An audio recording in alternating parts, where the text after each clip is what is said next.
Estás a punto de escuchar un podcast de Libertad Digital y Es Radio. ¿Qué tal, Domingo? ¿Cómo estás? ¿Qué tal, Richard? Mira, estoy pensando en alquilar una autocaravana para irme de vacaciones. ¿Me pega o no me pega? Es que cada día haces cosas más raras, así que te pegaría, pero no... nunca lo he entendido, pero animo a los oyentes que lo hacen que nos expliquen las razones para la autocaravana, porque de verdad siempre me ha sorprendido, pero al mismo tiempo que me sorprende, y nunca lo he hecho, la gente que lo hace vuelve luego encantada y dice que es mucho mejor que muchas alternativas, tipo un hotel o una casa alquilada. Mi miedo es que no sé si tendré la sensación de estar tirada en la calle continuamente. Sí, no, yo es que te digo que nunca lo he hecho y nunca me ha llamado la atención, pero vamos a animar, tenemos que hacer después del verano un debate. ¿Cuál es la mejor forma de irse de vacaciones? Si vamos de autocaravana, Domingo no podrá llevar su chaqueta con coderas ni yo mis sandalias con plataformas. No. Creo que impone muchas restricciones la autocaravana. ¿Qué tal? ¿Cómo estáis? Bienvenidos a Economía para quedarte sin amigos. Hoy hablamos del denarius, del dinero, de su historia, de nuevo. Y es que la prosperidad superada el autoconsumo y el trueque va unida al dinero, el capitalismo y el ahorro. ¿Os habéis preguntado por qué las primeras monedas llevaban la cara del rey? ¿Era una cuestión de poder o de solvencia? Lo malo de esto era que cuando moría un rey, que lo hacía con más frecuencia que ahora, pues había que cambiar todo el vil metal. Por otro lado, otro lado malo que tenía esto del dinero es que había que bajar mucho más a la mina. Hombre, y eso tampoco es muy agradable, a no ser que seas Zulander. Luego ya en las monedas pusieron monumentos que eran menos perecederos. Hubo un momento en España en el que podemos decir que casi todo Kiski sacaba su moneda. Ríete tú de los Bitcoin y hermanos. ¿Cómo compraban? ¿Cómo se entendían? La gente de antes era muy lista, que te quede claro, adanista. Y ya viajaba con una especie de tarjeta de crédito para que el caballo fuera más ligero y los ladrones tuvieran menos tarea. Si hablamos del nombre del dinero, mi favorito es el que recibe en Volantis y en Quartz, lugares que solo existen en los territorios de hielo y fuego.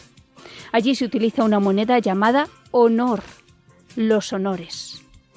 Un bizum con honores es otra cosa. ¿Qué tal, Domingo? ¿Cómo estás? ¿Qué tal, Richard? Que rascando seguimos teniendo unos pocos amigos, ¿no? Sí, ahí nos visita uno de ellos. No, hablando de... Cuidado, iba a decir de cosas raras o que parece que queremos expulsar a nuestra audiencia, hablando de cuarto o quinto, creo que es el cuarto episodio que le dedicamos al dinero. Yo no me levanto y me voy por educación. Yo sé que a ti te cuesta, pues son de los episodios más escuchados y también de los que más gente me ha escrito o en redes sociales o en el grupo de Telegram o personas, pues amigos con los que me encuentro me dicen, el otro día me hizo una ilusión terrible, no sé si me lo dijo por quedar bien, pero yo pues me hizo ilusión. ¿Te lo has creído? Un profesor de universidad que me dijo que les había planteado a sus alumnos que los 3 primeros episodios que habíamos hecho, que eran los que en aquel momento se habían emitido, se los había dado como material complementario a la clase y les había dicho que lo escucharan y que fueran tomando nota de lo que nos habían contado Paco Capella, Ignacio Moncada sobre el dinero, sus características, por qué funcionaba en algunos casos y en otros no, la historia del dinero, todas esas cosas de las que hemos ido hablando. Por cierto, no lo hemos dicho. Y Rubén Manso, que está diciendo, ¿quién fue es verdad, Rubén Manson, que es verdad que estuvimos hablando sobre lo más técnico, pues hasta mucha gente me ha dicho, qué interesante. Es verdad, cómo gustó ese episodio. Que nos contó Rubén, si el dinero era un pasivo del Banco Central Europeo, si era patrimonio neto, las características, lo más técnico, pero que al mismo tiempo es muy importante para comprender lo que llevamos dentro del bolsillo, que es que al final nuestra vida gira también en buena parte en torno a eso. Ya te digo, bueno, que estamos ahora también en Es Radio, durante todo este verano, que no lo hemos dicho porque somos muy discretos. Eso es. Y también tímidos, ¿por qué negarlo? Aquí en el micro nos crecemos un poco, pero somos los dos muy tímidos. Un poco sí. Y sí, los sábados nos pueden escuchar en Es Radio a eso de las 6 de la tarde. Si no cambia la parrilla, más o menos a esa hora estamos emitiendo en directo. Sí, nos han hecho un hueco ahí. En directo no, quiero decir, está emitiéndose los podcasts que ya vosotros habéis escuchado a través de las plataformas. Eso es, nos han hecho un hueco en la parrilla y estamos, la verdad, muy, muy ilusionados porque está muy bien. Y luego ya a partir del invierno no nos moverán, ya te lo digo, Domingo. Ni fútbol, ni carrusel, ni nada. Ahí vamos a estar aquí nos quedamos. Por supuesto. Bueno, que hoy nos ha visitado uno de los pocos amigos que nos quedan para hablar del dinero. ¿Lo presentas tú? Sí, bueno, Miguel Ángel Echarte, profesor de la Universidad Católica de Ávila. Que tiene algo de murciano, como tú. Que tiene algo de murciano, de granadino y de almeriense, ahí, en ese triángulo del sureste peninsular, ahí tiene sus orígenes. Mucho talento, vamos. Y él es profesor de economía especializado en temas monetarios, temas financieros, un libro que tengo aquí, La dolarización en América Latina, porque también ha estado viviendo y dando clases en Ecuador y buscando más amigos que supieran mucho de este tema, de lo que es el dinero, de cómo se empezó a generar el dinero moderno. Hoy vamos a hablar mucho de la Edad Media, de los primeros banqueros, de las primeras monedas, de cómo se fiaban entre ellos, de lo que estaban dando era realmente una moneda sólida, de cómo los reyes empezaron a bastardearlas, de los pagarés, de todo eso, con alguien que sabe mucho, Miguel Ángel, así que le saludamos y le agradecemos que esté aquí con nosotros. ¿Qué tal, Miguel Ángel? Encantado de estar con vosotros. ¿Cómo estáis? Muy bien. ¿Y tú? Muy bien. Pues nada, bien. Vamos a intentar desengranar estos temas tan abstractos y tan complejos. Bueno, a ver, ¿cómo se entendían en la Edad Media con el dinero? Porque decía yo a la entrada que había más monedas. Todo Dios, aquí. Efectivamente, había... Es literal esto de todo Dios, porque incluso la Iglesia acuñaba su propia moneda, ¿no? Había muchas monedas. Bueno, hay que decir que se suele considerar la Edad Media el periodo que va desde la caída del Imperio Romano de Occidente hasta, bueno, pues hay quienes dicen hasta la toma de Constantinopla por parte de los turcos en 1453 o la conquista de América en 1492. Claro, es un periodo muy largo de la historia, ¿no? Entonces, la primera etapa, que sí que corresponde un poco a la época más oscura, aunque luego veremos que hay una leyenda negra en contra de la Edad Media y no todo fue tan oscuro, pero sí que los primeros siglos, la época de las invasiones y demás, hay un cierto proceso de desmonetización y de vuelta al trueque, la época del feudalismo, pero... No obstante, sí que existían monedas importantes. Por ejemplo, ¿sabéis? Con la invasión musulmana de España en el 711 y la conformación luego del califato omeya, pues tenían el dinar de oro, el dirham de plata, el felus de cobre, es decir, que existían monedas.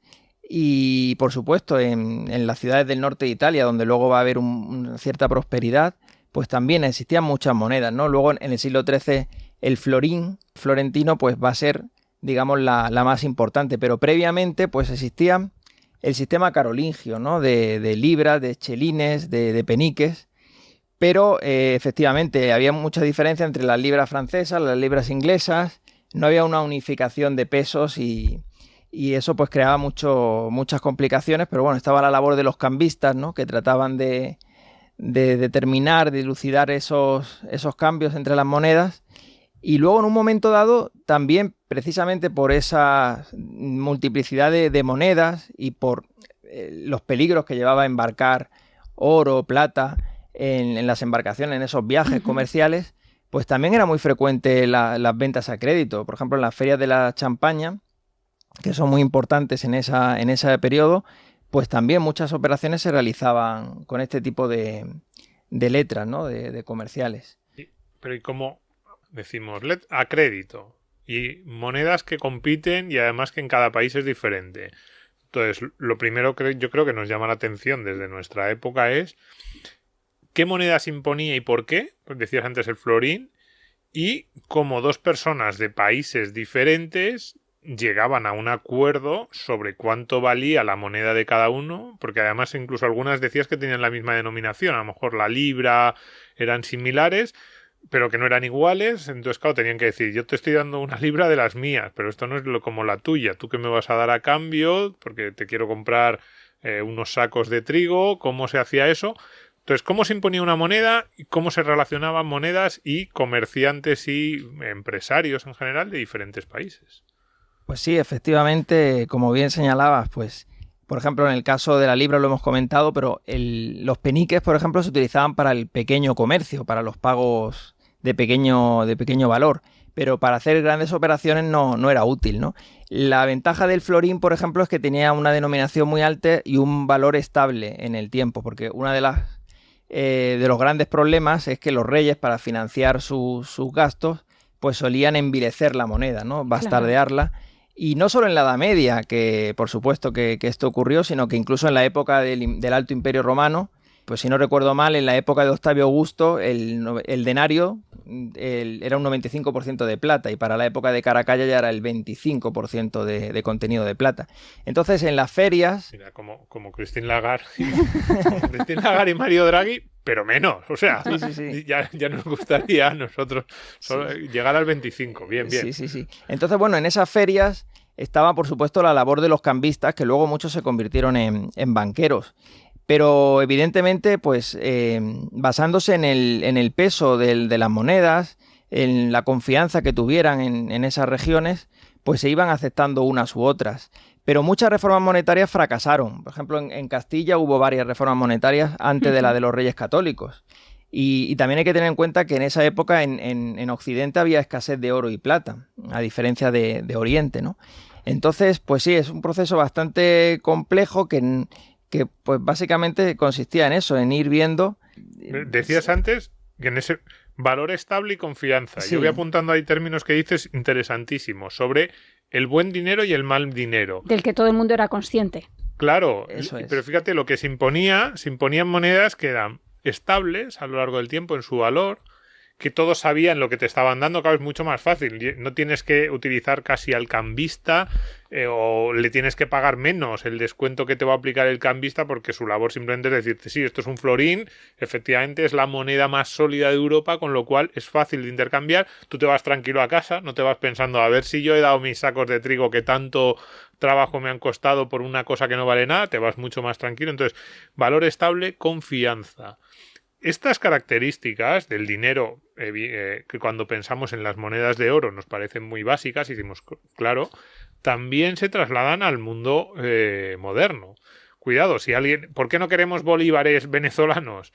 Porque no tienes ni valor estable ni confías ni confías nada en el emisor, porque sabes que está bastardeando su moneda mucho más que cualquier otro emisor. Podríamos entrar ya en la discusión de lo que hacen los bancos centrales, y porque su valor no es nada estable. Claro. Entonces, claro, por mucho que el Estado venezolano te diga, tú tienes que coger esto, los venezolanos, de hecho, lo utilizan lo mínimo posible para los pagos oficiales, para los que no les queda otro remedio, y rápidamente en sus interacciones personales utilizan otras, porque no tienen las... Por eso digo que aunque nos parezca lejano, cuidado, no es tan diferente lo que pensaban los comerciantes de la Edad Media. Lo que pasa es que en aquel caso era más complicado, también por falta de comunicación entre ellos, que a mí eso me llama mucho la atención. Claro, tú dices, decías antes los primeros pagarés, las relaciones, luego hablaremos de cómo van surgiendo los banqueros, pero tú te vas de Florencia a Amberes, 2 puntos más o menos comerciales y alejados 10, 12, probablemente más, 15, 20 días. Probablemente se tardaba en ir de uno a otro y no había ningún tipo de manera de comunicarse. Entonces a ti en Florencia te dan un pagaré. Te dicen esto, la casa que fuera, la casa Medici, te pagará esto en nuestra sucursal de Amberes. Tú te vas allí para no llevar en el caballo, pues eso, como decías tú, Richard, ahí era poco práctico llevar al mulo ahí, cruzar los Alpes ahí cargado. Y cuando llegabas a Amberes decías, yo tengo este papel. Como certificaban que eso era suyo, te daban moneda de verdad. Ese es un proceso que a mí me parece muy interesante y no tan intuitivo como ahora que, a ver, yo lo decía antes de entrar en el programa, para cualquier transacción, tú tienes que hacer ahora un Bizum de 20 euros y te piden la clave, el código. Tienes que meter 80 certificados que dictaminen que tú eres el que está haciendo el Bizum de 20 euros.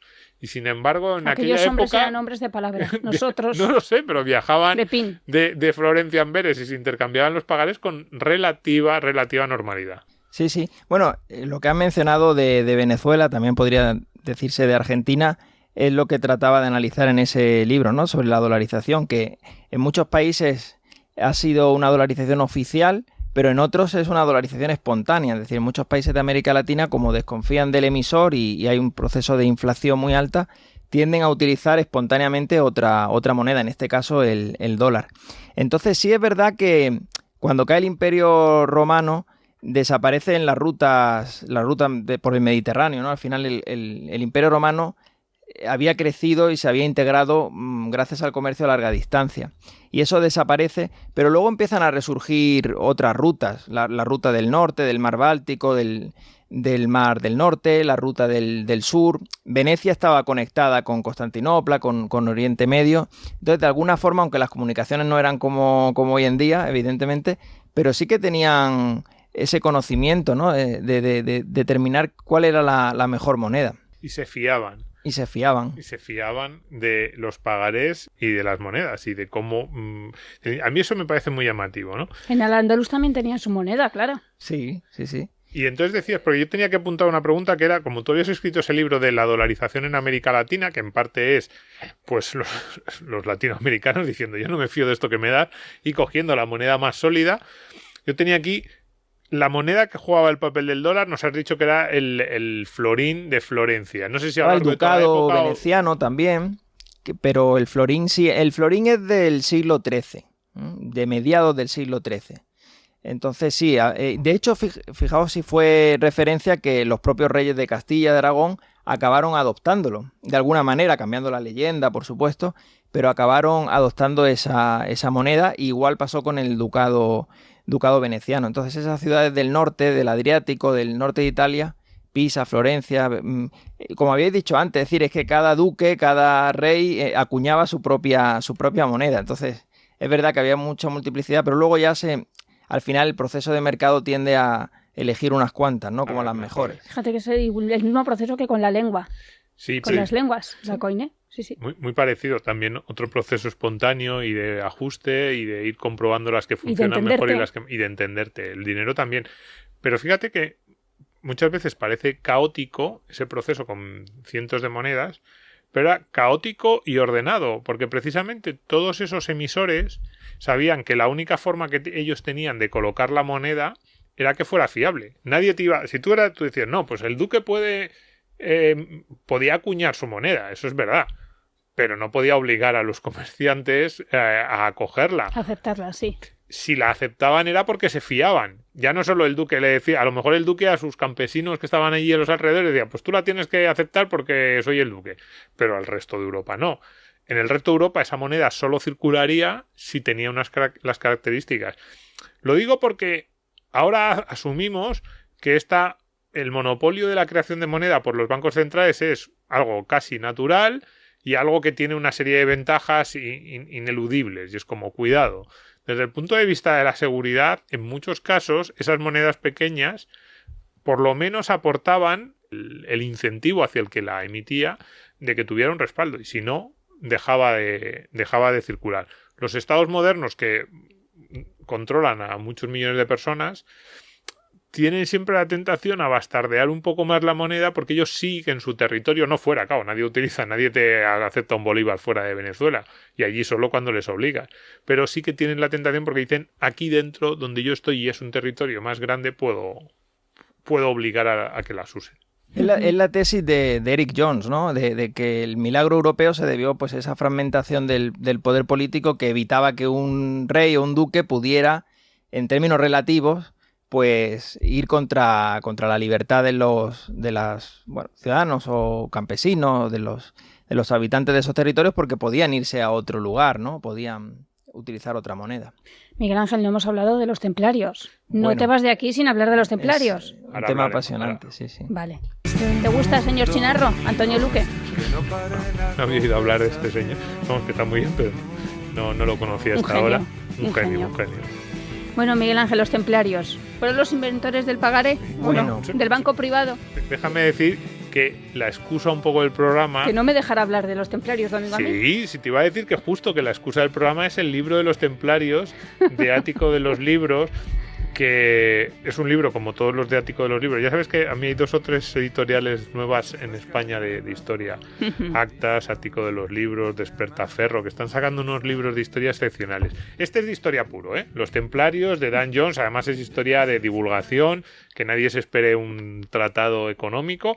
De hecho, casi la parte de economía, yo diría que son 20-30 páginas. O sea, aunque hay un capítulo entero de mucho más largo que se llama Los banqueros. Está dividido en 4 grandes bloques, pues uno de los bloques se llama Banqueros, pero casi tampoco trata más las relaciones de ellos con los reyes, también en Tierra Santa.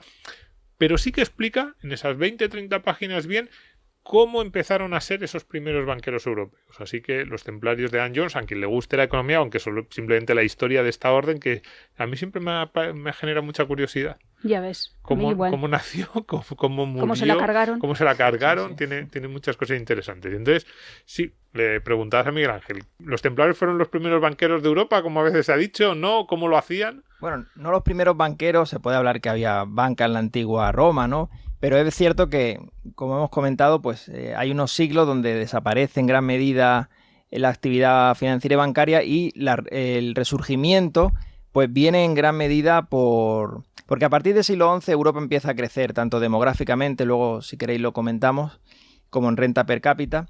Y esto es una orden religiosa, es decir, los templarios hacían los votos, ¿no?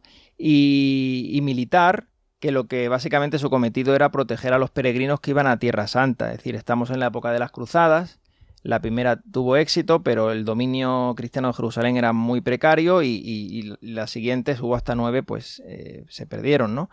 Por parte de Occidente. Entonces, esta orden pues son militares de primera categoría, pero efectivamente, como señalabais, fueron los primeros banqueros internacionales, ¿no? En el sentido de que tenían más de 9.000 centros de actuación.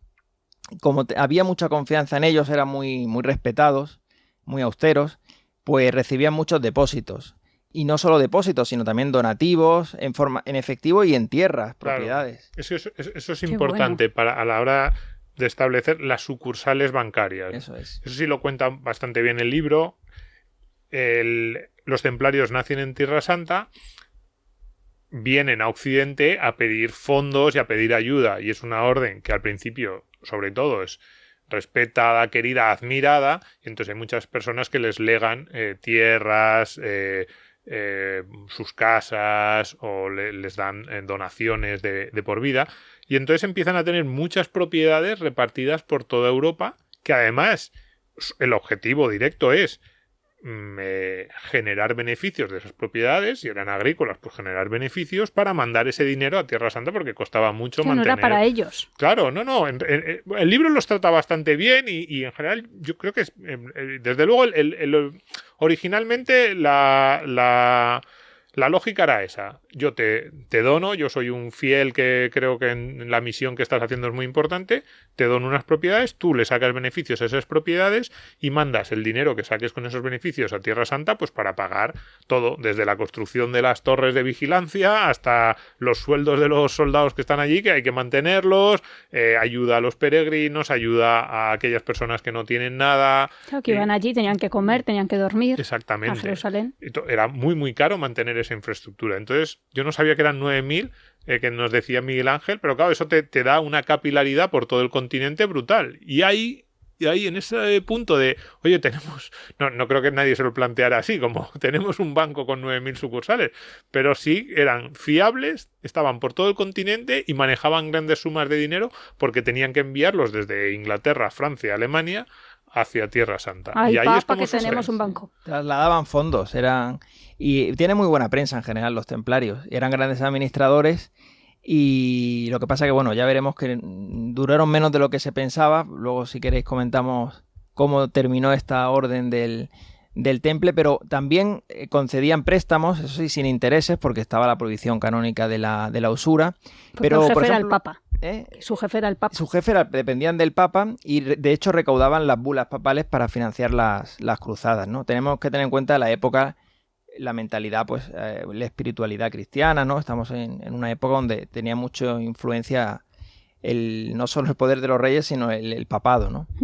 Entonces sí. Y luego, ¿cómo acaban? Pues a principios del siglo XIV habían acumulado mucha riqueza y el rey Felipe IV de Francia, Felipe el Hermoso, pues va a haber un proceso contra ellos, ¿no? En parte les debía dinero. Las deudas. También es cierto que eran como una quinta columna dentro de Francia, que estaba gestando su monarquía, que luego va a ser el Estado-nación, y dependían del papado, ¿no? Entonces acaba con ellos, ¿no? Como de alguna manera también acabó con la feria de la champaña, empezando a poner impuestos sobre las ventas, etcétera.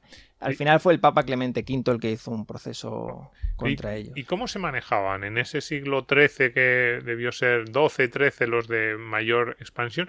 ¿Cómo era ese proceso por el que tú les dabas tu oro, ellos te daban un pagaré y luego tú lo podías cobrar en otra pues digo, en otra casa, tú les dabas el oro en París y luego ellos en otra casa de los templarios en Múnich te lo devolvían, más o menos era así. Sí. Así era como comenzaba, y así es como empezaron a circular los primeros pagares.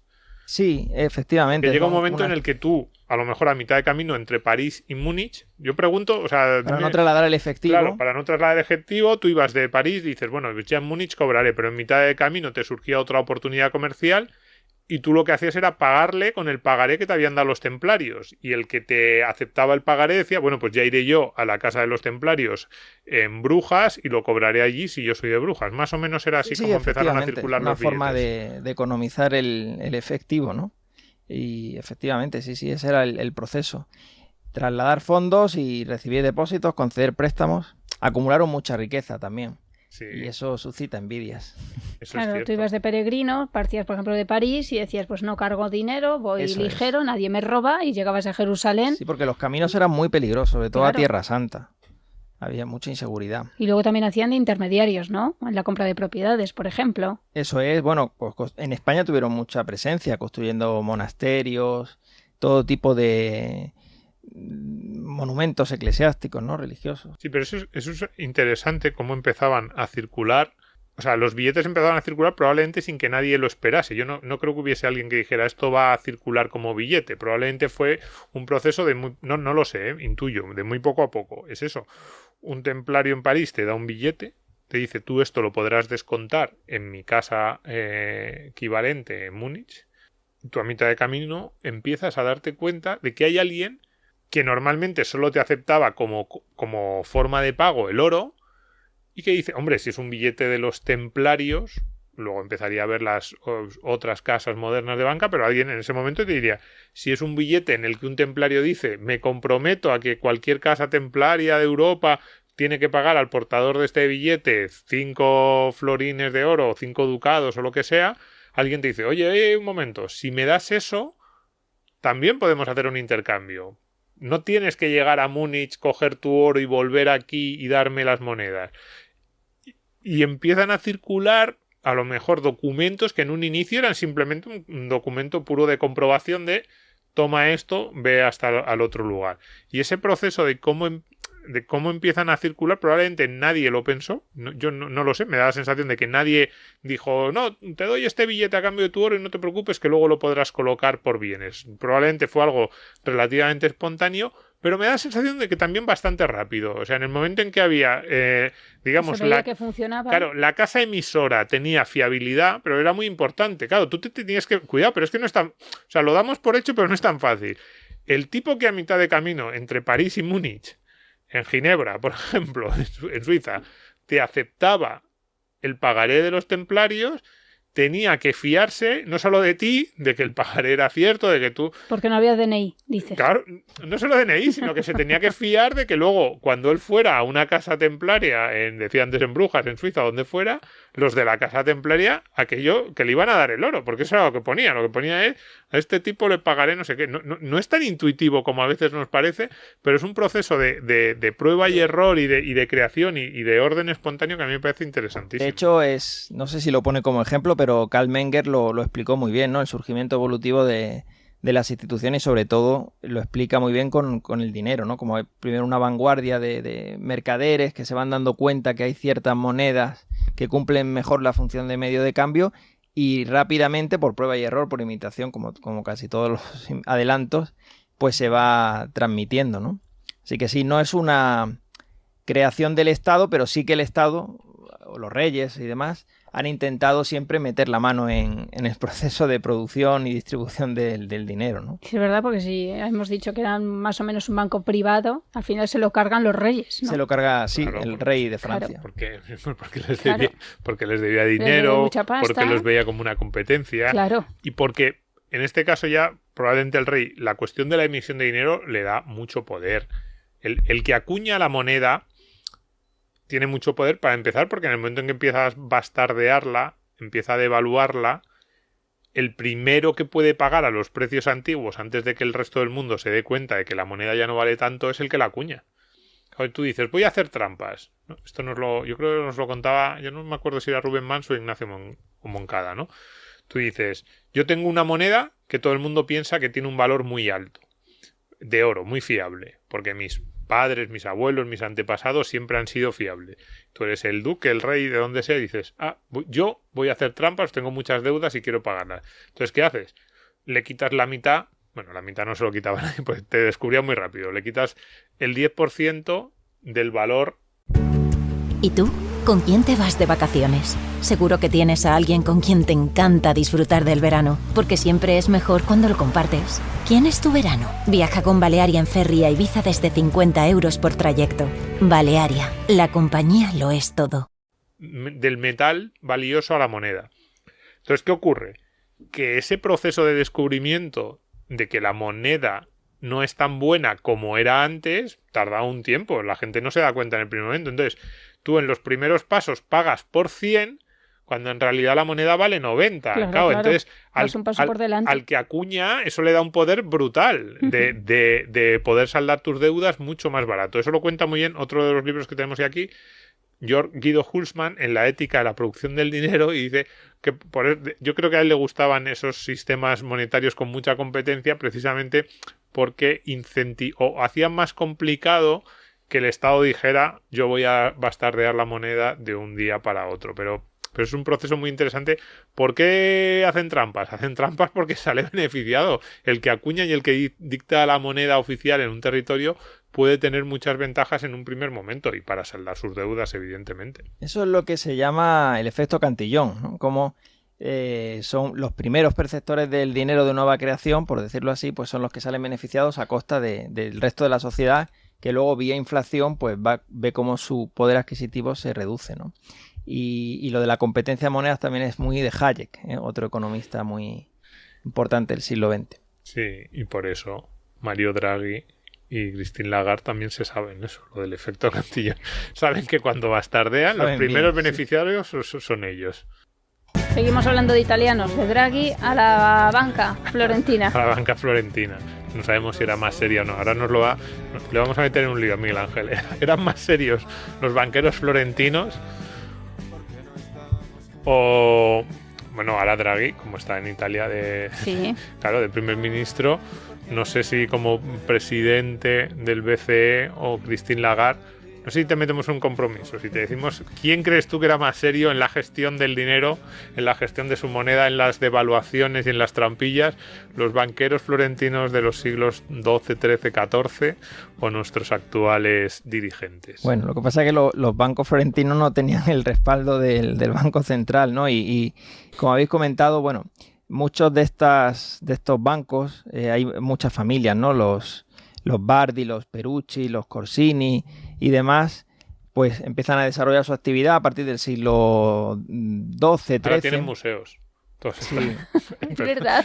Claro, te vas a Florencia, todos estos, la mitad de los nombres son los de los museos. Es el patrimonio, claro. No, es un patrimonio italiano increíble. Museos y palacios, que los vas viendo en las guías, todos estos. Sí. Pero, perdón, que te he interrumpido. Simplemente que dice Abbott User que el primer negocio bancario fraudulento, porque bueno, sobre esto hay mucho debate, pero según recogía el Corpus Juris Civilis en el digesto, tenían que mantener el 100% de lo que se les había depositado, pero en un momento dado empiezan a conceder más préstamos con cargo a depósitos que eran a la vista, y que el negocio posterior de emisión de billetes es más tardío, ¿no? Y entonces estos bancos florentinos pues empezaron a actuar con reservas fraccionarias. Y bueno, hay autores que consideran, sobre todo el profesor Huerta de Soto, que ese es el origen de las crisis que va a haber luego a partir de los años 40 del siglo XIV, desde 1341 en adelante, antes de la peste negra. Muchos de estos bancos quebraron y hay varias causas, ¿no? Una de ellas es que el rey de Inglaterra, habían prestado dinero al rey de Inglaterra que impaga. Hay que tener en cuenta que Inglaterra había entrado en la guerra que luego se llamaría la guerra de los 100 años, y también hubo retiradas masivas de príncipes napolitanos, etc. Entonces cada vez que había retiradas masivas, como no tenían las reservas para hacer frente a eso y no había banco central que lo respaldara, pues quebraban, ¿no?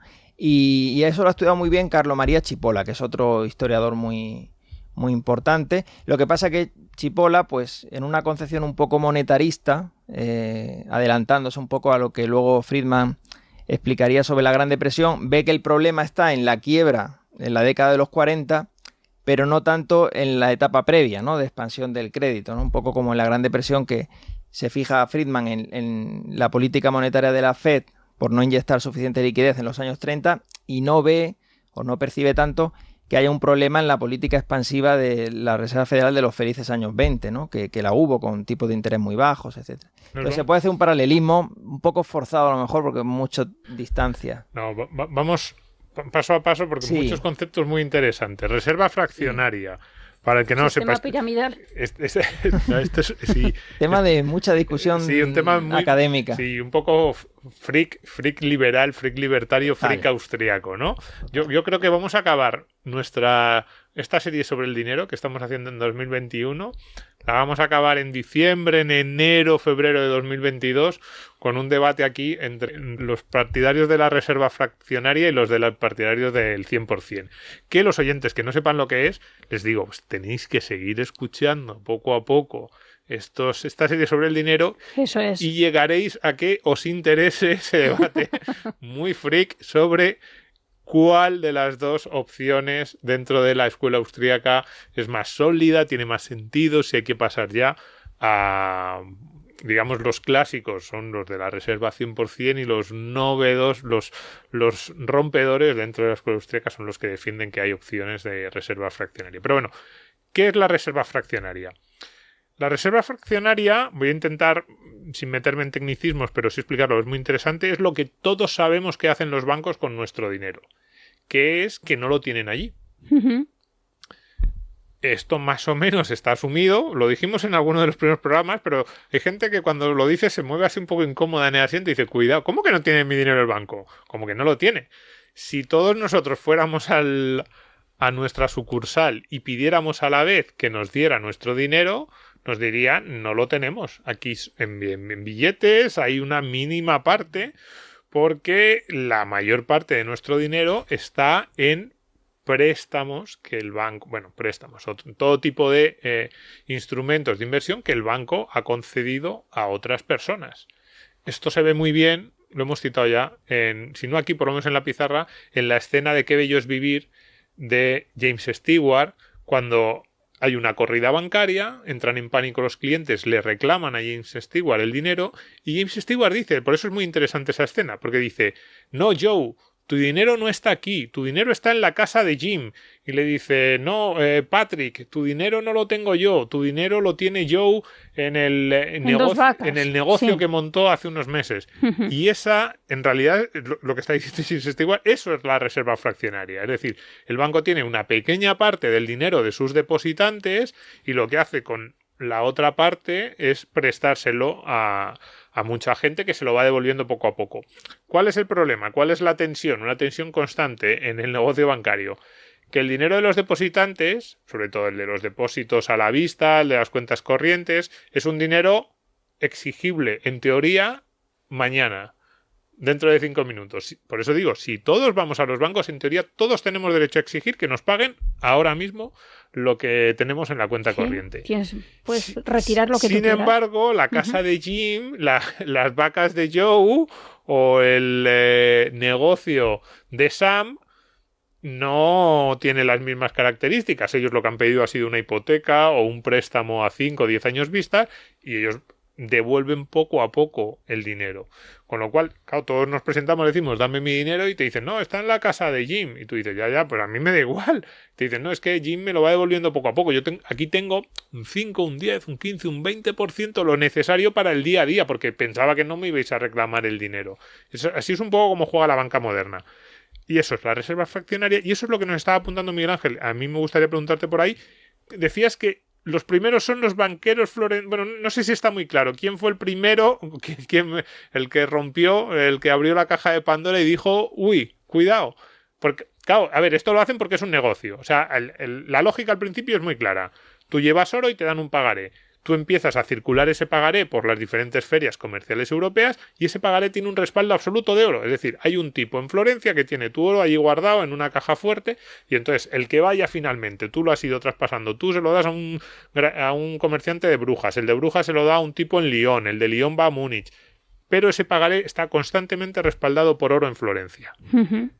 lo que nos está diciendo Miguel Ángel es que hay un momento en que los banqueros dicen, cuidado, como no todos van a venir a mí a reclamarme el oro, yo puedo emitir dinero que no está respaldado por oro, sino que está respaldado por promesas futuras de pago de diferentes personas a las que yo le he ido haciendo préstamos.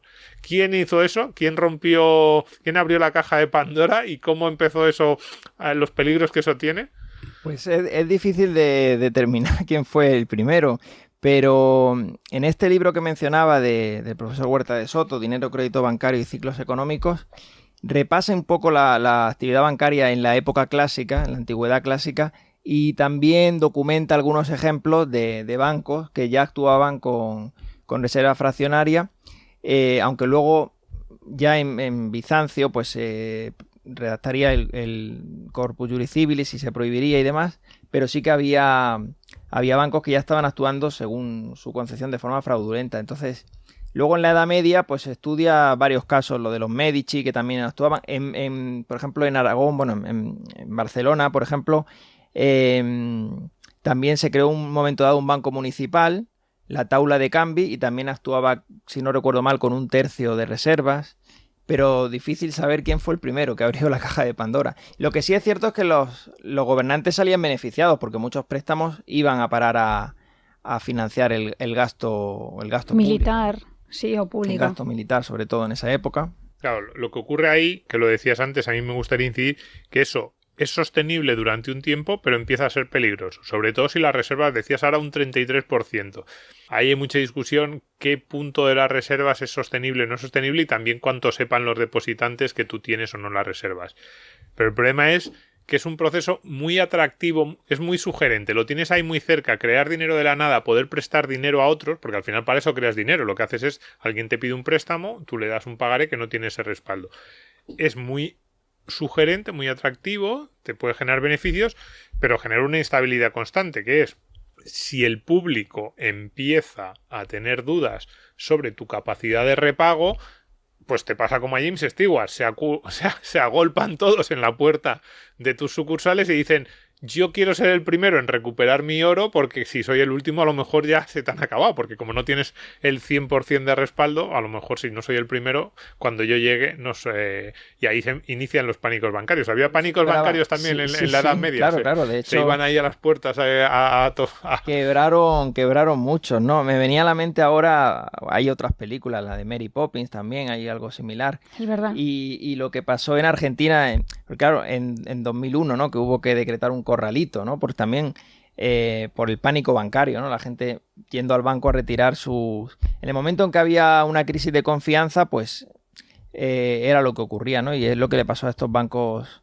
florentinos del siglo XIV y también a los Medici en gran medida, ¿no? Que también se han descubierto los archivos, bueno, a mediados del siglo XX se descubrieron los archivos secretos de los Medici, también esto lo ha estudiado Raymond de Ruber, también vio cómo actuaban, en este caso llegaron a actuar con menos del 10% de reservas. Es decir, que sí, que al no tener banco central... Tampoco lo digas como... No, claro, hoy en día es el 1%, ¿no? Pero claro, hoy la política monetaria va por otros caminos. Claro, tipo de interés, mercado abierto... Habrá algún banquero escuchándonos y diga, jolín, bueno, el 10%, estos son aficionados. Pero esto es como lo del diezmo, claro, que nos parecía mucho y fijaos cómo estamos con la presión ¿Y quién te fiscal daba permiso para tú montar un banco? Bueno, sí que había ciertas regulaciones municipales, pero bueno, pues sí, fundamentalmente familias que tuvieran capital para propiedades de respaldo, por ejemplo. Y hubo muchos banqueros. Esta familia que hemos mencionado, los Medici, muy importante en Florencia, no solamente fueron banqueros, sino que llegaron a ser papas varios de estos, de los Medici, incluso reinas de Francia, que son de la familia Medici.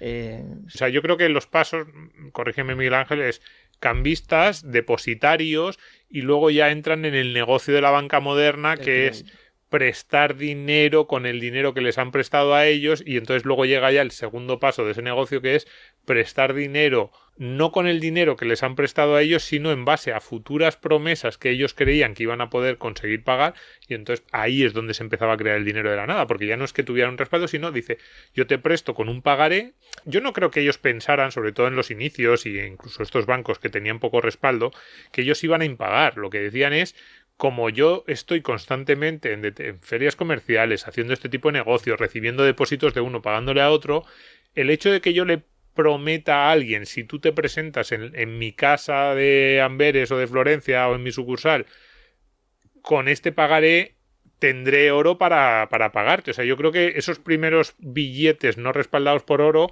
estaban respaldados, bueno, igual que ahora, pues eran promesas de pago en la que ellos confiaban. El problema es que al principio dirían, bueno, si imito un 10% más no pasa nada, un 15% no pasa nada. Llegaron a este momento que nos contaba Miguel Ángel del 90% y luego ya llegaron al actual, que es como lo que decía antes, el 10% les parecerá cosa de aficionados. Sí, no, mientras había confianza, pues el sistema funcionaba, ¿no? El problema era cuando llegaban estas crisis, estos pánicos por situaciones muchas veces económicas, por necesidades de financiar gastos bélicos, o, bueno, la peste negra, no sé si hablaremos luego.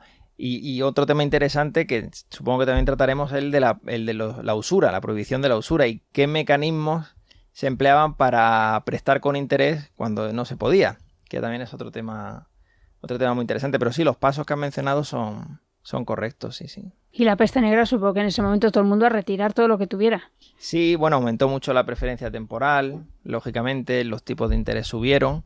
Y tuvo un impacto sobre la población europea tremendo, porque se calcula en todo el mundo, hay cifras que varían entre 100 millones, 200 millones, pero se calcula que en muchas ciudades la mitad de la población, un tercio de la población, murió como consecuencia de la peste. Entonces eso provocó muchos cambios económicos. Luego al final incluso algunos beneficiosos, porque en un momento dado, claro, como había escasez de artesanos, la oferta de mano de obra se redujo, pues los salarios reales crecieron, ¿no? Entonces incluso el rey de Inglaterra llegó a establecer una legislación sobre salario máximo, no salario mínimo, que escuchamos mucho, sino sobre salario máximo a petición, lógicamente, de los artesanos, ¿no? De los empleadores, ¿no? Entonces ese es otro tema interesante. Desde luego. Hablamos de la usura, Domingo. De la usura y de la importancia que tenía. Y se han buscado la palabra más fea para denominarlo, claro. Sí, usura. ¿Y qué hacían? ¿Y qué hacían para sortear esa prohibición? Porque evidentemente el que prestaba dinero decía, oye, esto no es lo mismo mi dinero hoy que te lo presto que tu promesa de devolución dentro de 4 o 5 años. Así que, ¿qué hacían para sortearlo? Porque está claro que si no, no habría préstamos de ningún tipo, porque nadie te iba a dar dinero con una promesa a 5 años, claro. Que tenía peligros de todo tipo.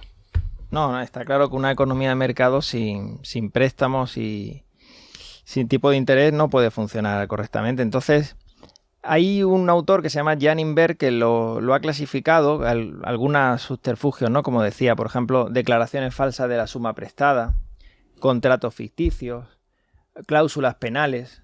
Por ejemplo, uno de los instrumentos era lo que se ha llamado el depositum confessatum, ¿no? Que es manifestar que lo que estás haciendo es un depósito que se incumplía y entonces sí que tenías que resarcir el banquero, el depositario, al depositante, cuando en realidad lo que se quería hacer era un préstamo.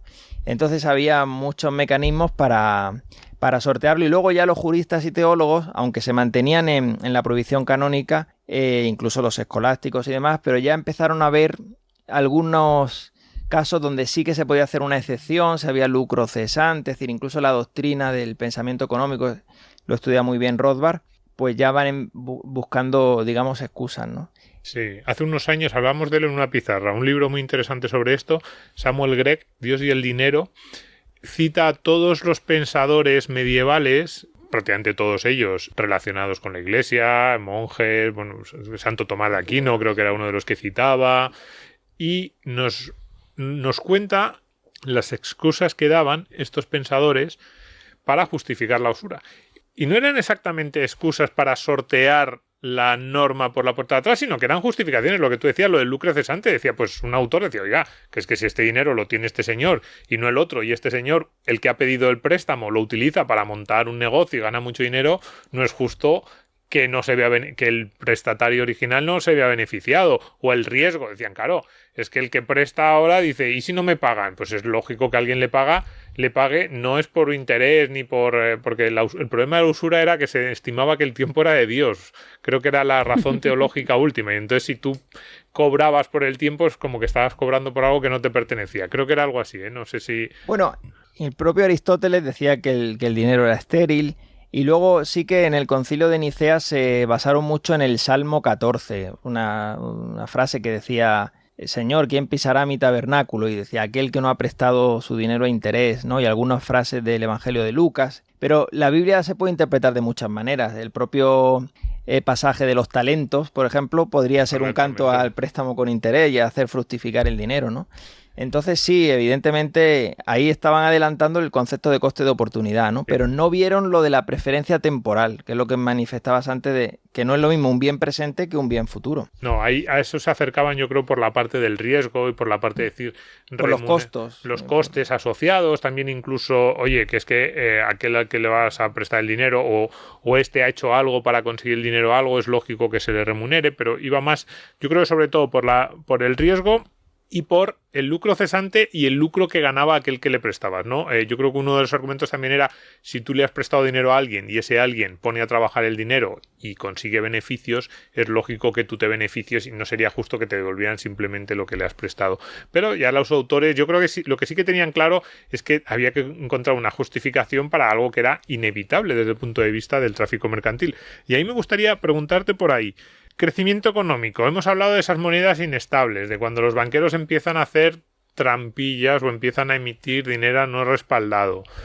Muchos de los que defienden el actual sistema de dinero fiat nos dicen que sí que puede tener inestabilidad, que puede generar problemas pues también de confianza, incluso de cierto riesgo de caer en la estafa, en fraudes o en usos no bien intencionados del dinero por parte de banqueros centrales o políticos muy cortoplacistas, pero también nos dicen, o hay un argumento que dice que el crecimiento económico necesita eso.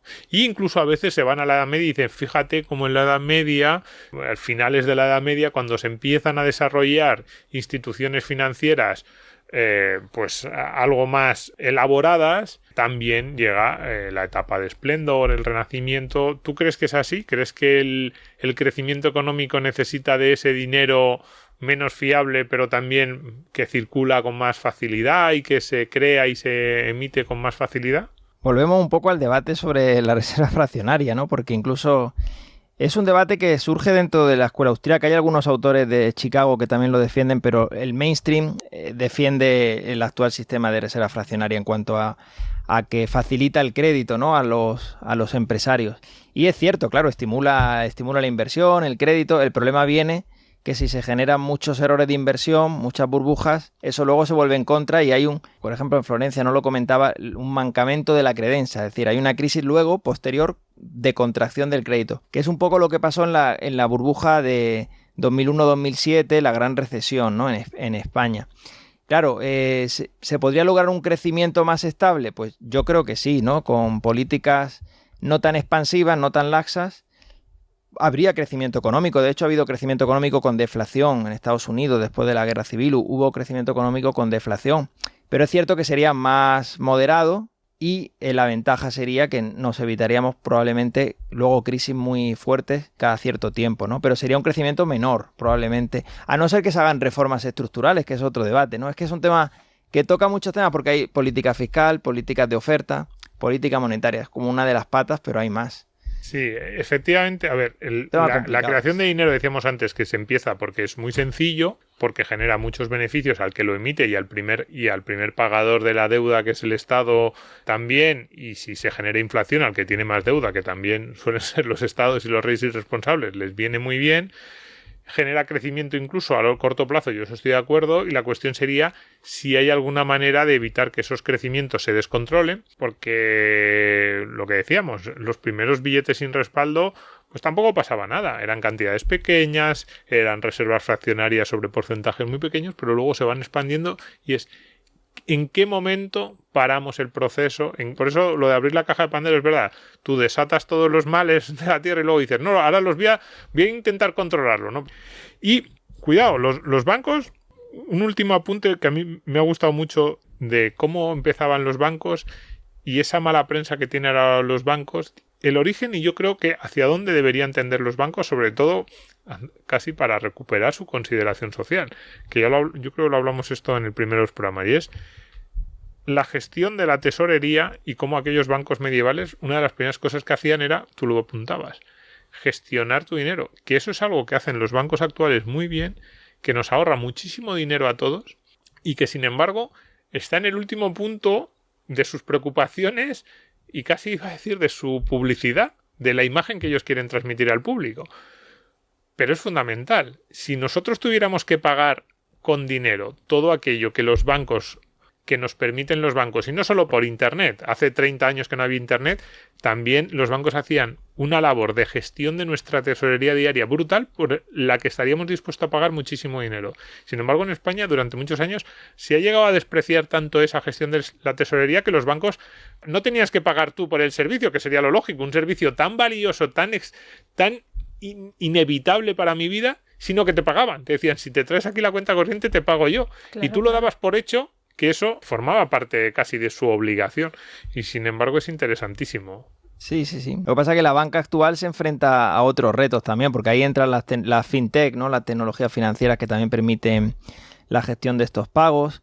Y luego en el escenario actual con tipos de interés tan bajos, incluso negativos, pues el margen financiero tradicional lo están perdiendo. Está el proceso de digitalización. Entonces vamos a ver cómo la banca sobrevive a este cambio de paradigma, ¿no? Que se está viviendo, el auge de las criptomonedas, que yo creo que da para otro programa, ¿no? Del Bitcoin, y las divisas de los bancos centrales que están estudiando también crearlo. Es decir, la tecnología va siempre modificando un poco la actividad de la banca, ¿no? Y de todos los sectores económicos. Así que sí, sobre eso, el próximo capítulo del dinero... ¿Criptomonedas? No. Ese será, yo creo, el siguiente. A eso te resistes, sí. Sí, porque esta es la clave. El próximo capítulo del dinero irá exactamente sobre este proceso y sobre los retos y peligros, depende de cómo lo vea cada uno, que impone a la banca. Porque hemos hablado mucho de dinero y en su momento hablábamos del dinero físico, del papel, de los billetes. Con Paco Capella hablábamos de por qué aceptamos unos billetes que son unos papeles de colores y sin embargo papeles de colores similares pero del Monopoly no los aceptamos. Pero el 90-95, no es el porcentaje más alto del dinero que manejamos o que creemos, no es dinero físico, son apuntes contables. Cuando yo te hago un Bizum, te hago un apunte contable de yo a ti. Entonces, hasta ahora esos apuntes contables los generaban los bancos. Tú ibas a un banco, pedías un préstamo, el banco te concedía el préstamo y entonces el banco generaba de la nada, literalmente decía, te doy una hipoteca de 200.000 euros. Entonces hacía un apunte que decía, Domingo me debe 200.000 euros y yo con ese apunte contable, que no era nada más que un apunte contable, iba a un señor y le decía, dame una casa. Me decía, ¿qué me das a cambio? Un apunte contable. Me decía, hombre, esto no me gusta. Bueno, es que en este banco aquí dicen que ese apunte contable vale 200.000 euros. El tipo decía, bueno, vale, si lo dice el banco, sí. No, cuidado, el dinero sí. Moderno es esto. Es un banco que dice, Domingo, a partir de ahora tienes 200.000 euros. Esos 200.000 euros ayer no existían porque yo no me quería comprar una casa. Hoy sí existen porque yo me compro una casa. Bueno, una casa, o operarte la boca, o operarte la vista, lo que sea, es verdad. Dinero que nace de la nada, ¿no? Yo creo que la gran mayoría de las personas que no se meten en estos temas no son conscientes de que la mayor parte del dinero que manejamos nace de la nada. Entonces, hoy traíamos a Miguel Ángel a hablar de la Edad Media porque el inicio de este proceso fue en la Edad Media. Pero la evolución última, que es ya, digamos, alrededor del siglo XX, de esta creación de dinero por parte de los bancos, ¿qué significa? De eso trataremos en el próximo capítulo. Y, cuidado, si los bancos centrales tienen moneda digital, da la sensación de que el papel de los bancos comerciales como creadores de dinero desaparece, porque todos tendríamos nuestras cuentas directamente frente al Banco Central Europeo. ¿Qué serán los bancos? ¿Existirán los bancos? ¿Todos dependeremos simplemente de un banco central monopolista en el que todos tendremos nuestras cuentas corrientes que se compensarán constantemente? Richard, te veo muy preocupada. Vas a estar todo el verano preguntándotelo. Desde luego. Pues es muy importante. Por cierto, los Montes de Piedad, ¿cuándo surgieron? A mí es que es una figura bancaria que me encanta. Pues mira, me pillas ahí que los no Montes de Piedad son decirte preciosos. Un año exacto. Tú coges tus cosas, las dejas en una cajita. Yo intuyo, yo tampoco sé el año exacto, intuyo ¿no? Siglo XVIII, XIX, no sé cuál sería además el primer Monte de Piedad. Pero esos eran unos bancos muy poco sofisticados y que lo que les perdió fue la sofisticación. Sí, y el gobierno de la Segunda República. No, digo ya la evolución última, que fueron las cajas de ahorros, sí. Lo que les perdió fue perder su carácter pueblerino. Cuando entraron los políticos, ¿no? A meter mano ahí también. Un poco claro. de todo. Pues Miguel Ángel Echarte Fernández, muchísimas gracias por haber estado con nosotros. Podemos recordar otra vez el título de su libro. La dolarización en América Latina, un análisis desde la perspectiva de la escuela austríaca que lo editó hace un par de años Unión Editorial, de 2019. Pues ahí lo tienen para quien le interese estos temas monetarios y sobre todo ese proceso interesantísimo como en algunos países de América Latina fueron a veces que se sabía que iba a ser así y a otras veces de forma más o menos espontánea adoptando el dólar. ¿Ha suspendido a muchos o no? No, ¿O eres buen todavía profe? no, pero bueno, todo se andará. A los que se lo merezcan. Todavía estamos en fase de corrección de examen. Intentando calarle como profesor. Haremos pocas matrículas, pero bueno, alguna caerá. Muchas. Pues uno más, Domingo, un episodio más. Un episodio Vamos más. caminito de los 100. Sobre el dinero, vamos a poner los nombres de todos los títulos, como siempre decimos, en la página del programa, porque ya han salido muchos libros muy interesantes sobre el dinero, sobre la Edad Media, sobre la historia, y esperemos que a nuestros oyentes les interesen y que les sigan interesando estos temas. Les interesan más que a ti, Richard, que siempre mira, otra vez vamos a hablar del dinero. Sí, esa pequeña Con lo que me gusta serie. gastar, pero el dinero es que no... Pues por eso. Por lo menos hemos hablado de los templarios. Bueno, Tengo ahora que ya- decir que me ha amenazado la redacción Domingo. Richard, hoy no vamos a hablar de los templarios, casi nada, digo, pero... Ahora me das miedo, fíjate, me da miedo esto que te hemos dicho al final y el que trataremos en el próximo programa, de que el dinero surja de la nada. Porque veo que te vas a ir mañana a tu banco y le vas a decir, necesito comprarme esos zapatos y no tengo dinero, pero a ti qué más te da dármelo si eso lo puedes hacer de la nada, es un apunte contable. Dale ahí, dale al 2 y luego unos cuantos ceros detrás y ya está, fíjate qué fácil. Tengo que confesar que el otro día en un bar me tomé una caña de la nada. ¿Ah, sí? Porque pude pagar con Bizum. Anda. Y se memoriza el móvil del bar y pagas con un Bizum. Digo, pues mira, Fíjate, no lo había hecho nunca. son las cañas de la nada. Pero ya me das mucho miedo este verano, Richard, yendo a las sucursales de todos los bancos de España a explicarles que como el dinero sale de la nada, que es un apunte contable, que qué más les da a ellos sin poner un apunte u otro. Un poquito más, que Un llegan las poquito más. rebajas, por favor. Exactamente. Gracias, Domingo. Gracias a todos por estar ahí. Sabéis que nos tenéis localizados en Twitter, @sorianodomingo, @nrichard, por supuesto en Libertad Digital y en el radio. Y subiremos el último episodio de Economía para quedarte sin amigos, a las plataformas. Sí, creo que con iVoox sigue habiendo algún problemilla, pero nosotros intentamos solucionarlo, de verdad, estamos en ello. Que muchas gracias de nuevo y abrazos a repartir. Escucha este y otros programas cuando y donde quieras a través de los podcasts de Libertad Digital y Es Radio.